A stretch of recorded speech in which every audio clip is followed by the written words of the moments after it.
ಎಲ್ರಿಗೂ ನಮಸ್ಕಾರ. ಇವತ್ತು ನಾನು ಹೇಳೋದಕ್ಕೆ ಹೊರಟಿರುವಂತಹ ವಿಷಯ ಏನಪ್ಪಾ ಅಂತಂದ್ರೆ, ನಮ್ಮ ಸಂಪ್ರದಾಯ ಸಂಸ್ಕೃತಿ ಪ್ರಕಾರ ನಾವು ಪೂಜಿಸಲ್ಪಡುವಂತಹ ಗೋಮಾತೆಯ ಕುರಿತಾಗಿ ಪ್ರತಿಯೊಂದು ವಿಷಯದಲ್ಲೂ ನಾವು ವೈಶಿಷ್ಟ್ಯತೆಗಳನ್ನ ಕಾಣ್ತೇವೆ. ಹಾಗೇನೆ ಗೋಮಾತೆಯಲ್ಲೂ ಕೂಡ. ಸೊ ಈ ಹಸುಗಳ ತಳಿಗಳಲ್ಲೂ ಕೂಡ ಒಂದಷ್ಟು ವಿಶೇಷತೆಗಳನ್ನು ನಾವು ಕಾಣಬಹುದು, ತುಂಬಾ ವೆರೈಟಿಗಳನ್ನ ನಾವು ಕಾಣಬಹುದು.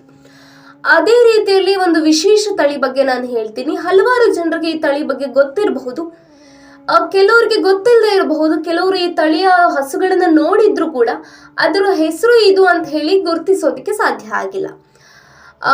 ಇದು ಯಾವುದಪ್ಪ ಅಂತಂದ್ರೆ, ಭಾರತೀಯ ಉಪಖಂಡದ ಅತ್ಯಂತ ಅಪರೂಪದ ಒಂದು ಪ್ರಾಚೀನ ಮತ್ತೆ ಮೂಲ ನಿವಾಸಿ ಏಟು ತಳಿಯ ಹಸು ಇದು ಪಶ್ಚಿಮ ಘಟ್ಟ ಮತ್ತೆ ಕರಾವಳಿಗಳಲ್ಲಿ ಹೆಚ್ಚಾಗಿ ಕಾಣಸಿಗುತ್ತೆ. ಮಲ್ನಾಡು ಗಿಡ್ಡ ಅಂತ ಹೇಳಿ ಕರೀತಾರೆ. ಸೊ ಈ ಮಲ್ನಾಡ್ ಗಿಡ್ಡ ಹೇಗಿರುತ್ತೆ ಅಂತಂದ್ರೆ, ಸ್ವಲ್ಪ ಕುಳ್ಳ ತಳಿ ಇದು ಮತ್ತೆ ದೃಢವಾದ ದೇಹವನ್ನ ಹೊಂದಿರುತ್ತೆ. ನಿರ್ದಿಷ್ಟವಾಗಿ ಇದ್ರ ದೇಹ ರಚನೆ ಹೇಗಾಗಿರುತ್ತೆ ಅಂತಂದ್ರೆ, ಪಶ್ಚಿಮ ಘಟ್ಟಗಳಿಗೆ ಅದು ಸರಿಯಾಗಿ ಹೊಂದಿಕೊಳ್ಬೇಕು ಅಲ್ಲಿನ ಹವಾಮಾನಕ್ಕೆ. ಸೊ ಆ ರೀತಿಯಾಗಿ ಇದು ರಚಿಸಲ್ಪಟ್ಟಿರುತ್ತೆ. ಸೊ ಹೆಚ್ಚಾಗಿ ಇವುಗಳನ್ನ ನೀವು ನೋಡೇ ಇರ್ತೀರಾ. ಮಲೆನಾಡು ಪ್ರದೇಶ ಅಂತ ಅಂದಾಗ ಒಂದಷ್ಟು ಪ್ರವಾಸಿ ತಾಣಗಳಿರೋದ್ರಿಂದ ಹೆಚ್ಚಿನ ಜನರು ಬರ್ತಾ ಇರ್ತಾರೆ. ಸೊ ಎಲ್ಲರೂ ನೋಡಿರುವಂತಹದ್ದು, ಆದ್ರೆ ಆ ತಳಿಗಳ ಬಗ್ಗೆ ಹೆಚ್ಚಿನ ವಿಷಯಗಳು ಗೊತ್ತಿಲ್ಲದೆ ಇರಬಹುದು ಅಷ್ಟೇ. ಈ ಒಂದು ದೇಹ ರಚನೆ ಏನಿದೆ, ಅವುಗಳಿಗೆ ಈ ಪರ್ವತಗಳನ್ನ ಗುಡ್ಡ ಬೆಟ್ಟಗಳನ್ನ ಹತ್ತೋದಕ್ಕೆ, ಆ ಕಷ್ಟಕರವಾದ ಜಾಗಗಳಲ್ಲಿ ಸುಲಭವಾಗಿ ಮೇಯೋದಕ್ಕೆ ಯಾವ ರೀತಿಯಾಗಿ ಅನುಕೂಲ ಆಗುತ್ತೆ ಆ ರೀತಿಯಾಗಿ ರಚನೆ ಆಗಿರುತ್ತೆ. ಸಮೃದ್ಧ ಸಸ್ಯ ಮತ್ತೆ ಪ್ರಾಣಿಗಳನ್ನ ಹೊಂದಿರುವಂತಹ ಜೀವ ವೈವಿಧ್ಯದ ತಾಣದಲ್ಲಿ ಒಂದಾಗಿರುವಂತಹ ಈ ಪಶ್ಚಿಮ ಘಟ್ಟಗಳು ವಿವಿಧ ರೀತಿಯಲ್ಲಿ ಆಯುರ್ವೇದ ಮತ್ತೆ ಔಷಧೀಯ ಸಸ್ಯಗಳಿಗೆ ನೆಲೆಯಾಗಿರುವಂಥದ್ದು. ಸೊ ಈ ನಿರ್ದಿಷ್ಟ ತಳಿ ಏನಿದೆ, ಇದು ಪಶ್ಚಿಮ ಘಟ್ಟಗಳಲ್ಲಿ ಮೇಯೋದ್ರಿಂದಾಗಿ ಇದರ ಹಾಲು ಹೆಚ್ಚಾಗಿ ಆಯುರ್ವೇದಗಳಲ್ಲಿ ಬಳಸಲಾಗುತ್ತೆ. ಆಯುರ್ವೇದ ವಲಯದಲ್ಲಿ ಇದನ್ನ ಹೆಚ್ಚಾಗಿ ಪೂಜಿಸಲ್ಪಡ್ತಾರೆ. ಸೊ ಆಯುರ್ವೇದ ಗಿಡಮೂಲಿಕೆಗಳು ಮತ್ತು ಔಷಧೀಯ ಸಸ್ಯಗಳ ಸಮೃದ್ಧ ಆಹಾರ ಸೇವನೆಯಿಂದಾಗಿ ಈ ತಳಿ ಏನಿದೆ ಇದು ಹೆಚ್ಚು ರೋಗ ನಿರೋಧಕ ಶಕ್ತಿಯನ್ನ ಹೊಂದಿರುತ್ತೆ ಮತ್ತೆ ಆ ಹವಾಮಾನಕ್ಕೆ ಸುಲಭವಾಗಿ ಹೊಂದಿಕೊಂಡು ಬಿಡುವಂಥದ್ದು. ಸೊ ಇತ್ತೀಚೆಗೆ ನಡೆದಂತಹ ಒಂದಷ್ಟು ಸಂಶೋಧನೆ ಪ್ರಕಾರ ಈ ಮಲ್ನಾಡ್ ಗಿಡ್ಡ ತಳಿ ಏನಿದೆ ಇದರ ಹಾಲಿನಲ್ಲಿ ಭಾರತದ ಎಲ್ಲಾ ಸ್ಥಳೀಯ ಒಂದು ತಳಿಗಳನ್ನ ನೋಡ್ತಾ ಹೋದಾಗ, ಅವೆಲ್ಲಾ ಹಾಲುಗಳನ್ನ ಇದಕ್ಕೆ ಕಂಪೇರ್ ಮಾಡ್ತಾ ಹೋದಾಗ ಇದರಲ್ಲಿ ಹೆಚ್ಚು ಲ್ಯಾಕ್ಟೋಫೆರಿನ್ ಇದೆ ಅಂತ ಹೇಳಿ ದೃಢಪಟ್ಟಿದೆ. ಸೊ ಈ ತಳಿ ಒಂದು ರೀತಿಯಲ್ಲಿ ಆಯುರ್ವೇದಕ್ಕೆ ಮೂಲ ಸಹಕಾರವನ್ನ ನೀಡುತ್ತೆ. ಸೊ ಲ್ಯಾಕ್ಟೋಫೆರಿನ್ ಹಾಲಿನಲ್ಲಿರುವ ಕಬ್ಬಿಣ ಬಂಧಕ ಪ್ರೋಟೀನ್ ಆಗಿದ್ದು ಇದು ಸೂಕ್ಷ್ಮ ಜೀವಿ ವಿರೋಧಿ ಮತ್ತೆ ಕ್ಯಾನ್ಸರ್ ವಿರೋಧಿ ಗುಣಗಳನ್ನ ಹೊಂದಿರುವಂತದ್ದು. ಸೊ ಮಾನವರಲ್ಲಿ ವಿಶೇಷವಾಗಿ ಏನು ಚಿಕ್ಕ ಮಕ್ಕಳಿರ್ತಾರೆ ಅಥವಾ ನವಜಾತ ಶಿಶುಗಳಲ್ಲಿ ರೋಗಗಳ ವಿರುದ್ಧ ರೋಗ ನಿರೋಧಕ ಶಕ್ತಿಯನ್ನ ಅಭಿವೃದ್ಧಿಪಡಿಸ್ಕೊಳ್ಬೇಕು, ಹೆಚ್ಚಾಗಿಸ್ಕೊಳ್ಬೇಕು ಅಂದ್ರೆ ಈ ಒಂದು ಹಾಲು ಇದರಲ್ಲಿ ಪ್ರಮುಖ ಪಾತ್ರವನ್ನ ವಹಿಸುತ್ತೆ.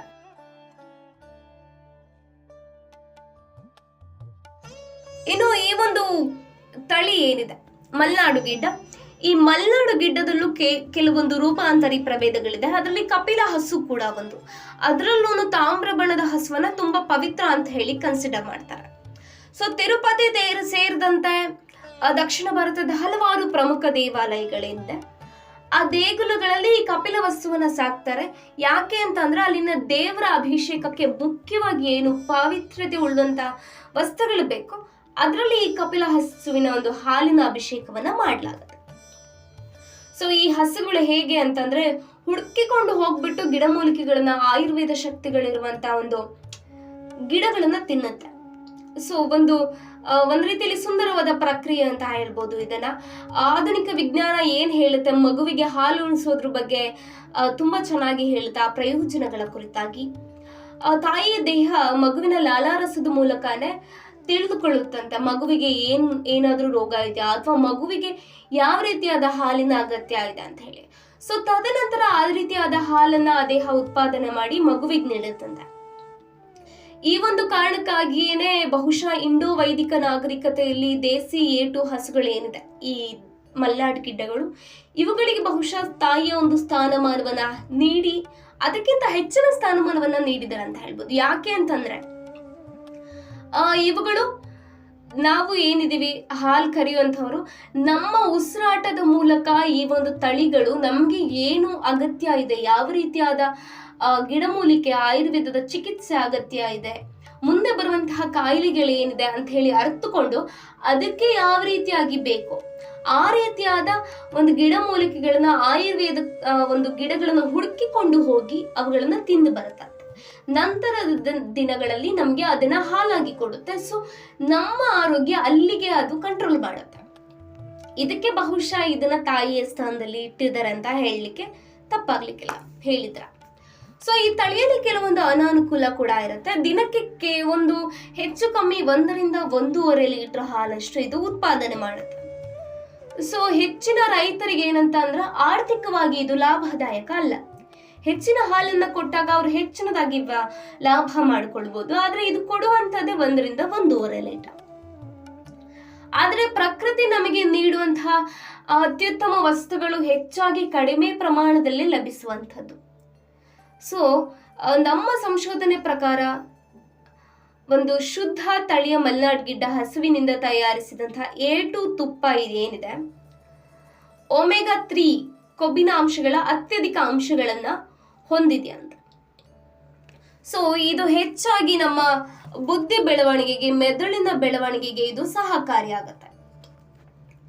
ಸೊ ಇದು ಮಲೆನಾಡು ಗಿಡ್ಡದ ಬಗ್ಗೆ ನಾವು ತಿಳಿದುಕೊಂಡಿರುವಂತಹ ಒಂದು ಪುಟ್ಟ ಮಾಹಿತಿ. ಇದು ಏನು ನಮ್ಮ ವಿಜ್ಞಾನದ ಸಂಶೋಧನೆಗಳ ಪ್ರಕಾರ ಇದು ದೃಢಪಟ್ಟಿರುವಂತದ್ದು. ಸೊ ನಂತರದ ದಿನಗಳಲ್ಲಿ ಇದೇ ರೀತಿಯಾದ ಇನ್ನಷ್ಟು ವಿಭಿನ್ನ ವಿಷಯಗಳನ್ನ ನಾನು ನಿಮ್ಮೊಂದಿಗೆ ಹಂಚ್ಕೊಳ್ಳೋದಕ್ಕೆ ಇಷ್ಟಪಡ್ತೀನಿ.